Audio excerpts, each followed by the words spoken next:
VP Inday Sara, even her, she participated and signed because she sees some value in it. Bahala na po kayo kung maniniwala po kayo kay Maharlika, no? Kasi po si Inday, pumirma na po siya.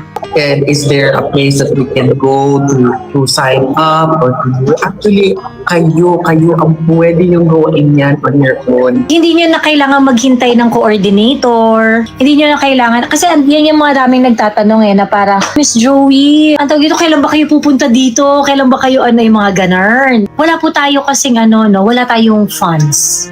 This campaign, this Tay Kami Naman campaign is designed in order for all the DDS, all the Dutertistas in the world to act and show love and support for PRRD. Hindi mo na kailangan maghintay na merong pupunta dun sa lugar ninyo.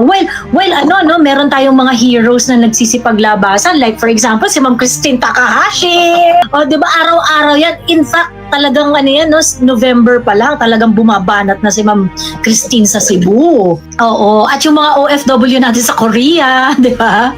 Sa Cyprus, Croatia, Lebanon, umaarangkada na rin sila doon. At yung mga kababayan natin sa Hong Kong. earlier today, we just got, alam na natin last night pa, but when we officially in-upload mo yung pag-sign ni Sara, it was a relief for all of us. Can you tell us more about it, Ate Joey? Ang dami kasi nilang binabatong question nga dito sa Tay Kami Naman. So they are trying to demonize it, and they're trying to make the issue on the data privacy a big deal, ganyan. Well, the first question is, bakit kasi nanghihingi ng ID? Alam naman po nating lahat that this is going to be sent to the Supreme Court, okay? And the main reason why we are doing this is because we all believe that what was done to PRRD is incorrect. There is something wrong with what they did to PRRD, and we all want PRRD to come home. And the first step in doing so is to settle all the legal issues diyan sa pagkidnap kay PRRD at pagpapadala sa kanya sa The Hague. Ultimate goal natin dyan, of course, tayong lahat. Hanggat meron tayong nakikitang pag-asa para mapauwi si PRRD, we are going to work on it, di ba? Now, we want the Supreme Court to settle the issue, the legality of PRRD's arrest, Kasi we all believe it is illegal. Ngayon, since we're going to communicate it before the Supreme Court, we want the Supreme Court to know that all these people who support PRRD and all of us who believe that what was done to him is incorrect, it is a violation of his human rights, his constitutional guaranteed rights, we are all worried. And we are now asking the help of the Supreme Court to correct whatever it is that was done wrong or incorrectly kay PRRD. And this is not just about PRRD. This is about our basic rights. So if they're going to decide on the case of PRRD, whatever the decision dyan sa ni PRRD na yan, sa gagawin nila dyan kay PRRD, it's going to affect the rights of everyone. Kasi alam mo, sobrang magiging laking question ito kapag kunwari, in worst case scenario, sabihin na natin na mag-agree si Supreme Court na hindi legal yung pagpapapunta kay PRRD. It's going to be a very, very scary precedent. Hindi talaga yun, hindi talaga yun magiging... I don't think a lot of people are going to take it down, take it sitting down. Kasi nakakatakot yun PRRD was not presented before a competent legal court in the Philippines. So we want the Supreme Court to decide on this because habeas corpus cases are supposed to be decided upon with urgency. Kailangan mabilis yan Kasi you need to make sure na ang isang tao na kinukuha sa custody ng gobyerno ay merong legal na basihan for doing so. So these are one of few cases na talagang dapat dinidesisyonan ng mabilis. However, it has been almost 9 months and wala pa ring desisyon ng Supreme Court dito. The first step in bringing PRRD back to the Philippines is to settle this issue once and for all. Diba? So lahat tayo gusto nating mapauwi si PRRD. Lahat tayo gusto nating kumilos para mapauwi natin si PRRD. So that is why, because this is going to have some legal consequences, we need to show to the Supreme Court na we are legit people, di tayo trolls, diba? Hindi tayo... Marami tayo by number. Marami tayo, correct. We are coming together together. We are very concerned with what is going on, yung kaliwat ka ng issue on corruption. Kasi alam mo, Pao, nagsimula naman tong panggigipit kay PRRD, no? Because he started speaking about the inconsistencies in the 2025 national budget. Tama. And ngayon, nung lumabas at pumutok yung mga issues tungkol sa flood control project, yung mga insertion na yan, basically PRRD was validated, no, na you're fucking with the budget. That this government is fucking with the budget. And also, there is a pending petition before the Supreme Court on what the legislature did in the 2025 national budget. Hindi pa rin yan nadidesisyonan. So ngayon, in order to put some sense of normalcy in this country, we want the Supreme Court to give us the legal foundation on how we're going to move forward. Ayan. So, yun yung reason. That is why we are asking for a very, very, very minimum information in order to complete this. Kasi, alam mo pa, sa usapin ng data gathering or ng kahit anong mga pag meron kang gagawin, you wanted to do something for a legal purpose. If you're going to process anything, you have to get the minimum information that is necessary. Okay. So ngayon, bakit kailangan ng ID number? Syempre, kung pirma lang at pangalan mo yung nakasulat dyan, paano ma-verify yan? Diba? Ikaw yan. Na ikaw yan, diba? Paano ma-verify na ikaw yan? So, there must be some sense of verifiability doon sa inyong pagsali dito sa campaign signature na ito. That is why it is being asked. Okay? And of course, since this campaign doesn't have any political funding, we want those Dutertistas to act and talk to your family, your relatives, and your friends, those people who trust you, diba? To initiate the signature campaign. Kasi syempre, you want to, gusto mong ipagkatiwala yung data mo na ang hahawak niyan ay mga taong kilala mo. So that is why, if you're going to join, you have to do it with the people that you trust. Diba? Very, very minimal yung information na ginagather dito. And that is only for the purpose of verifiability ng identity ng bawat pipirma. If you are the kind of person that is verifiable, diba? Wala namang problema dyan. Buti pa sana kung Marian Rivera tayo lahat. Artista tayong lahat. Na you can just take a video of me signing and then I can easily be identified as okay, nag-sign pala tong si Joey Cruz or si Marian Rivera or we're not popular, so that's why we need the ID number. Yun, ulitin natin that hindi na kailangan na may point person or may organizer. Pwede kayo mismo ang mag-apirma, mag-download yung sheet at kayo mismo ang maging organizer on your own sa mga pamilya ninyo, sa mga friends nyo, office mate nyo, especially those may mga Christmas party at alam nyo namang pro PRRD yung manaan doon, then by all means, pwede nyo gawin yun kung saan mang sulok kayo ng mundo. Alam nyo po, kung kailangan nyo po ng assistance, guidance, or whatever on how to do this, we are more than willing to assist you, to answer your calls, to answer your messages. So, wag po kayo mag-atubili na mag-message kami kasi sasagutin talaga namin kayo. Hindi lang kumbaga parang syempre marami pong nagme-message, ganyan, bigyan nyo lang po kami ng oras. Ayan.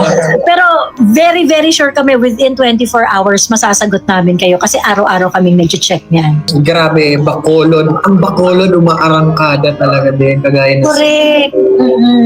I-clarify din natin, Ate Joey, na itong ginagawa natin, no fees, no data theft. Ang Bring Duterte Home Signature Campaign ay already cleared by legal teams. Tama? Correct. Oo, kasi we coordinated with with the lawyers, the habeas corpus lawyers ni PRRD. Kasi we do not want to interfere with the we do not want to do this if this is going to be detrimental to them, yung mga ganyan. So we had consultation with the lawyers of PRRD regarding this. This is a very, very thoughtful endeavor. Hindi naman ito yung something na parang out of the blue, gusto mo lang, trip lang na gawin, ganyan. We talked to a lot lot of people so that we would be able to do this correctly. And so I think that is the reason why the Vice President, VP Inday Sara, even her, she participated and signed because she sees some value in it. Alam mo kasi Pao, ang isa sa mga pinakamagandang aspeto nitong Tay Kami Naman, global signature campaign to free PRRD, we want to give voices doon sa mga kapwa nating Pilipinong parehas natin ang pinaglalaban. Correct. Alam mo, Pao, ang mga Dutertista, marami sa mga Dutertista talagang patas lumaban sa buhay. Nagtatrabaho, nag-oopisina, may pasok, may mga responsibilidad, ganyan-ganyan. They care about the country. Kaso nga lang, they're also in such a situation we're in. It's very difficult to it's very difficult to choose between pupunta ba ako ng kalsada, magrarally ako doon, or 'di ba? Ano ba ang gagawin ko? Ganyan. And a lot of them are losing trust in the government, but we are in a very, very dire situation. The Duterte supporters, we are the formidable force in this democracy. Pero ang problema kasi, dahil nilalakasan ng mainstream media yung microphone nila, suportado ng US ng mga NED-funded organizations dito sa Pilipinas na anti-Duterte, they try to overpower our voice. Mas marami tayo at napatunayan na natin na mas marami tayo in 4 election cycles, but the mainstream media and the NED-paid organizations are trying to overpower our voice. 'Di ba? So this campaign, the Tay Kami Naman signature campaign, is an opportunity for all of us to impose our numbers. All of you have to listen to us. Nag-aalala kami para sa bayan natin. 'Di ba? Nag-aalala kami para sa bayan namin, nag-aalala kami sa kinabukasan ng bansa kasi may mga anak kami, may mga pamilya kami, at gusto namin na masunod ang batas dito sa bansang ito, maubos ang korap, maging tapat kayo sa paggasta ng pera ng bayan. These are the things that we want. And these are the things that PRRD stands for. 'Di ba? I think that is the reason why the Vice President was able to see some value in this endeavor. And not only that, we have the support of Attorney Mike Defensor, I saw the picture. Kanina, 'di ba?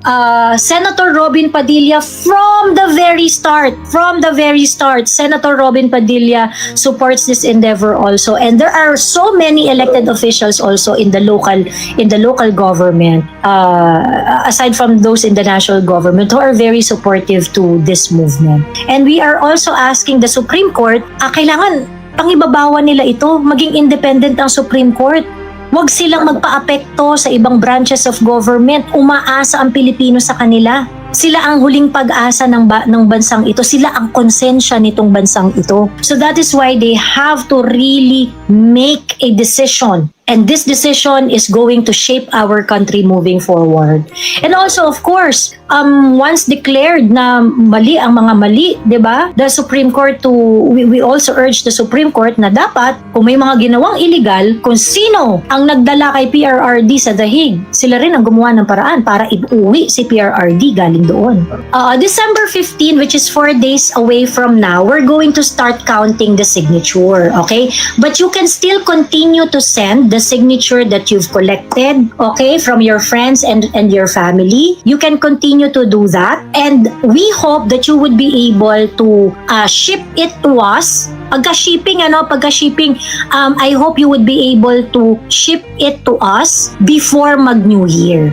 Ayan, until December 31. Until December 30. Kasi it will take maybe 7 days bago ma-reach yan ng Davao City, ng ating designated address kung saan marireceive lahat ng inyong mga signatures, lahat ng inyong mga ambag at boses para dito sa ginagawa nating movement. It will take 7 days. So we hope that you would be able to send it to us before then. Sabi dito, ma'am, parang may pasaring si Maharlika about. Hayaan mo siya. Hindi ko yung pasaring, sinisiraan sinisiraan ni Maharlika ang Tay Kami Naman campaign. So ngayon, bahala na po kayo kung maniniwala po kayo kay Maharlika, no? Kasi po si Inday pumirma na po siya. So ngayon po, ang sa akin lang po, maging matalino po kayo, maging mapanuri po kayo, at uulitin ko lang po, si Maharlika po, si Edwin Hamora, si Channel 167, si Maui Spencer, ito po ay mga kilalang tao na mahilig mag-solicit. Sila po ay nagsisend ng mga private messages kung kani-kanino, nag-organize ng mga meet and greet, ginagamit ang mukha ni PRRD, pagkatapos may entrance fee. So mag-ingat po kayo sa mga taong kagaya ni Maharlika, Edwin Hamora, Channel 167, Maui Spencer, because ito po ang mga taong subok na nanunulisit. Meron po akong mga ebidensya tungkol dyan sa bagay na yan. This is not a slander. I have proof, I have evidence, I have testimonies that I already posted in my Facebook page. You can check on it po. Nandun po siya sa pin post ko sa aking Facebook page. So, yung mga nagsasabi po, bahala po kayo makinig kay Maharlika, pero si Maharlika po ay scammer. Siya po ang tunay na scammer.